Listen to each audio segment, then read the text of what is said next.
Okay, so looks like there was a slight problem with the second video, so we're going to give this another go. I'll get this posted.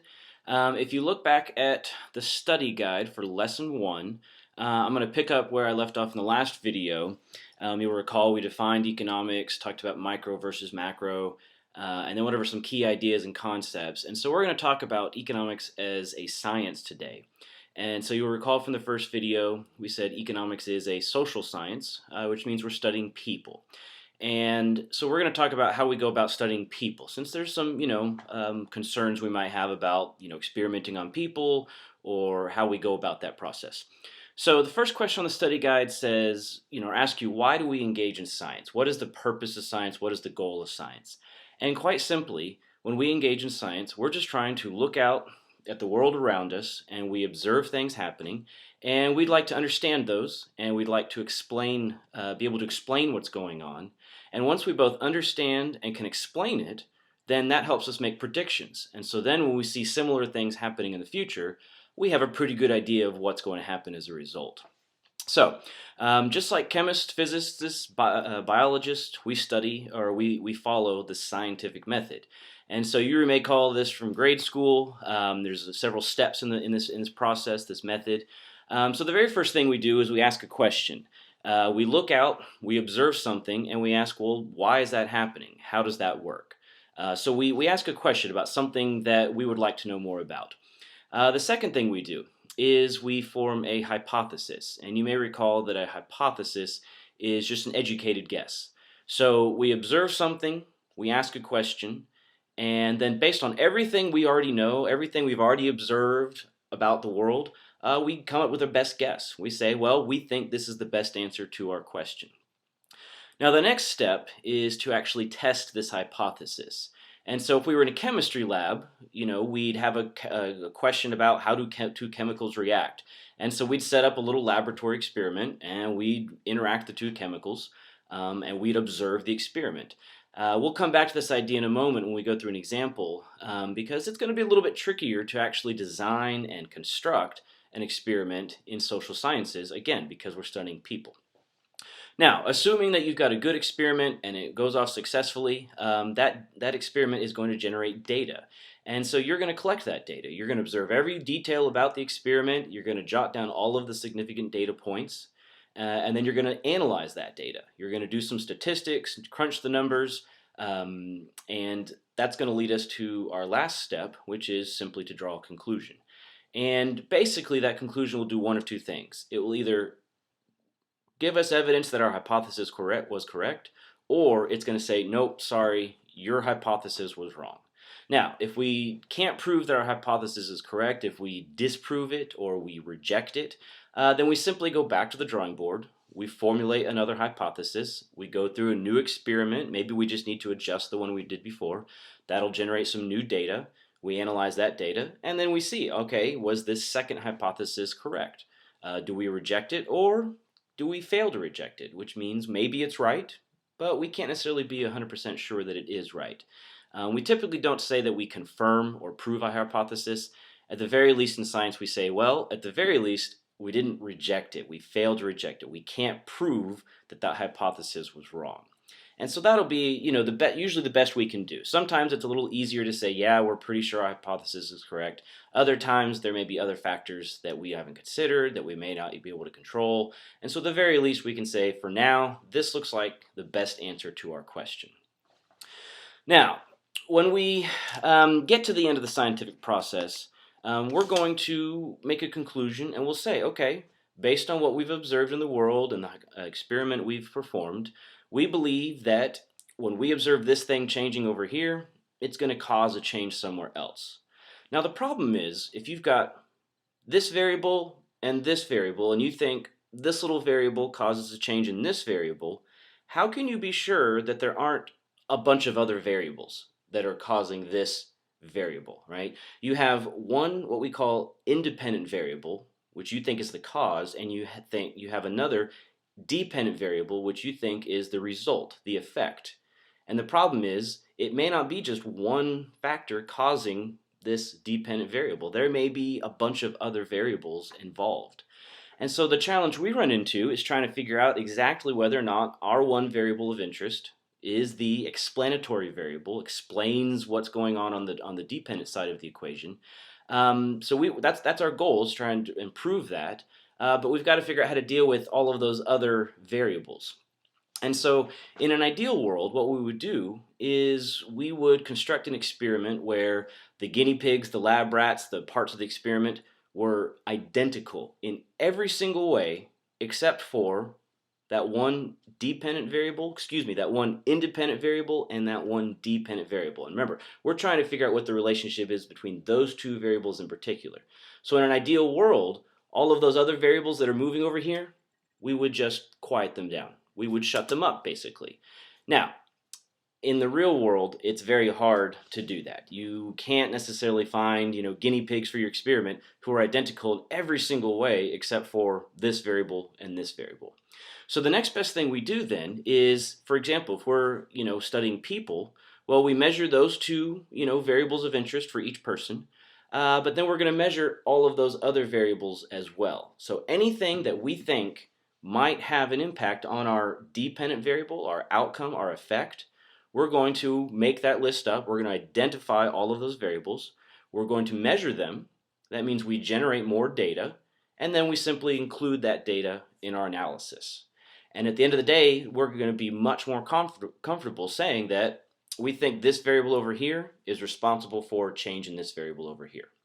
And if we can do that, then what we add at the end of our statements, of our conclusions, for example, is we believe that an increase in variable x leads to an increase in variable y, comma, ceteris paribus. And this is the key term that you've got in your study guide. And a basic definition of ceteris paribus, or a translation from the Latin, is all else held constant. So when we've got these two variables of interest, but there's all these other ones, we're saying we have identified and controlled for those, we've measured them, and it's as if we're holding all of those variables constant. They're not causing any noise, they're not causing any problems with our analysis, and so that lets us focus in on just those two variables of interest. Okay? So when you hear a researcher draw a conclusion and they say, I think this causes that, you need to make sure that they add ceteris paribus to that conclusion. You need to make sure that they have accounted for all of those other variables that might be having an impact on your results. So that's our first key term to think about when we go through the scientific process. Now, since we're studying people, the next key thing we have to keep in mind is bias.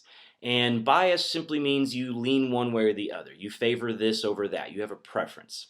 Now, obviously with people, that can turn into prejudice. So for example, if I'm an economist and I'm trying to understand the difference between income between men and women who do the same job, well, I need to make sure that I don't have any preconceived, preference for men over women, or I'm not biased against women. Maybe I don't think women should be working. Now, I don't really believe that, but if you believe someone that has a bias, has a prejudice, it's going to be very difficult to trust their research. And so when they draw their conclusion and say, well, men earn more than women, or there is no difference, or it doesn't matter, well, we need to think about that, a little bit more objectively. So, if we come to the table and we are researching something about people and we feel that we have a prejudice, we have a bias, we need to either do our best to set that bias aside and stick to the facts, remain objective, or in some cases, we may simply say, you know what, I'm not the best person to do this research. My bias is too strong. I don't want people to distrust my conclusions, and so I'll simply leave this task to somebody else. All right. Now, there's another type of bias that we run into, and it is bias, but it's not due to prejudice. It's basically due to bad math, and it's what we call statistical bias. And so the two problems we run into sometimes is that when we're collecting all of the data from our experiment, sometimes we collect bad data. And you've heard the phrase, you put junk in, you get junk out. So if you put bad data into your analysis, you're going to get a bad or wrong or incorrect conclusion. You may reject your hypothesis because the data said to, when in actuality, your hypothesis was a very good hypothesis.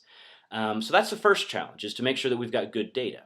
The second challenge is that once we have our data, when we start putting it into our statistical and mathematical equations that help us analyze that data, it turns out that not all equations are the same.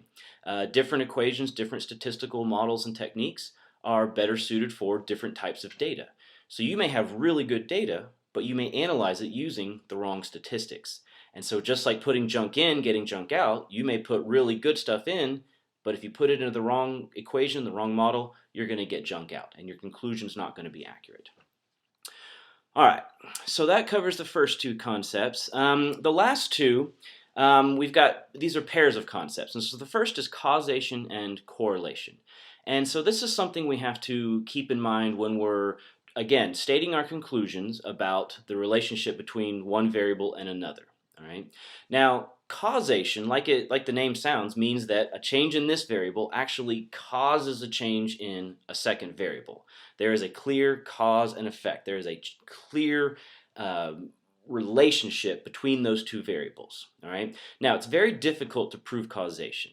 One of the problems is that idea of ceteris paribus, right? We have all of these other variables, or all these other factors that may be causing this outcome of interest. So how can we be sure that it's this one variable in particular and not one of those other variables? All right, so that's something we have to be careful of when we state our conclusion, whether we're stating, yes, it is causation, or is it actually what we would call correlation? Is it pure coincidence, right? It may be that we observe these two variables always rising and falling at the same time, or maybe they always rise and fall in opposite directions, and we observe that time and time again. Well, we can't necessarily say that this variable rising causes that variable rising. It could be pure coincidence. And if we observe that, if there's no clear reason why one variable causes another variable, we would say that what we are observing is not causation, but what we call correlation, correlated. So it just appears like these two variables are related, but there's not necessarily an explanation for why this variable would cause the other. Now, this is where it gets tricky. In some cases, we observe correlation. We observe two variables, two things happening at the same time. And it may not be that this thing is causing that thing. It may be that there's some third variable, some third explanatory factor that's causing both of these to happen at the same time. So for example, we observe the United States and we say every year there are more kids going to kindergarten. All right, we can observe that. It seems pretty legitimate. On the other hand, we also observe that there are more people who have heart attacks every year in the United States. Now, I would be hard-pressed to come up with an explanation to say why another child having a heart attack is going to cause somebody else, or excuse me, why one person going to kindergarten causes another person to have a heart attack, or why one person having a heart attack suddenly causes someone else to go to kindergarten. So there's no clear causal relationship. We can't prove that one causes the other. But we can look to a third factor, another explanatory variable. And it turns out that in the United States, we have positive population growth. Well, more people being born is going to lead to more kids going to kindergarten. And more people being born is also going to cause more people to have heart attacks. So it's not that kindergartners and heart attacks are directly related. It's not that one causes the other. It's that there's a third variable at work that simultaneously causes both of those other two. All right. So causation versus correlation. Causation means one thing causes another. Correlation means two variables look like they may be related. It looks like one may cause the other. But if we can't prove causation, the only other possibilities are there's a third variable at work, or it's just pure coincidence. It's just chance. Okay. It is very, very easy to identify correlation in the world. It's very, very difficult to actually go one step further and prove causation. Now, the last concept on the study guide that we'll cover for now is the difference between positive and normative statements. And so this has to do with the way we describe the world around us, the observations we make, the statements we make. Now, a positive statement is a statement of fact. Or if I make a positive statement, I am telling you something about the world as it is. So I can look out my window here and I can say, the sun is shining. Right? Now, assuming we all agree on what the sun is and we all know what sunshine is, we can all look out of our window and say, yes, that is true. That is a fact. The sun is indeed shining. That would be a positive statement. Now, on the other hand, a normative statement is more of an opinion. I'm not telling you something about the world as it is, I'm telling you something about the world as I think it should be. So I can look out the window and say, yes, it is sunny outside. The sun is shining. That's a positive statement. But then if I add something to that and say, you know what? I wish it were not as sunny. Or I think it's too sunny. Or maybe I say it's not sunny enough. Right? To say something is too much of something or not enough, that's opinion. I'm saying that it should be more or less sunny. Okay? With economics, when we're studying people, right? We may say in positive terms that, yeah, on average, men earn more money than women for doing the same work. That's a positive statement. That is a fact that we can go out and observe in the world. It's an unfortunate fact to a lot of people. And so other people might paraphrase that or restate that by saying, men should not earn more than women do for the same work, right? Anytime we say that, we include that word should, we're saying that we think the world should not be like this. If men earn more than women, we say that should not be the case. Okay? Now that's it. So in economics, again, we're studying people, and there's a lot of touchy, sensitive subjects when you're talking about people. And so one thing we'll try to do as we go throughout this course is if we observe things in the world, we want to try to make sure that we observe them in positive ways, not meaning negative or positive, good or bad, but just positive, factually, objectively. We want to make factual observations. Now, does that mean that normative statements, normative observations are wrong? No, not necessarily, because again, these are just opinions. Now, I don't want to discourage you guys from, expressing your own opinions as we go throughout the semester, but, we're approaching this from an academic perspective, and so we just want to make sure that, if we have our own opinions, that we can separate our opinions from the facts, from the truth, okay? Now, that takes us through the first study guide for the first lesson. Hopefully a lot of this just kind of makes sense. Hopefully a lot of it is very intuitive. And you're sitting there saying, duh, Mr. Kaufman, we already know all this stuff. But again, this is just to get us into the framework of economics. What it is, what we're doing, and how we go about that process. And so when we meet tomorrow on Saturday, we'll review these if you have additional questions. And if you feel comfortable with this material, go ahead and take a look at the second study guide for lesson 2, and there will be another video coming discussing that material as well.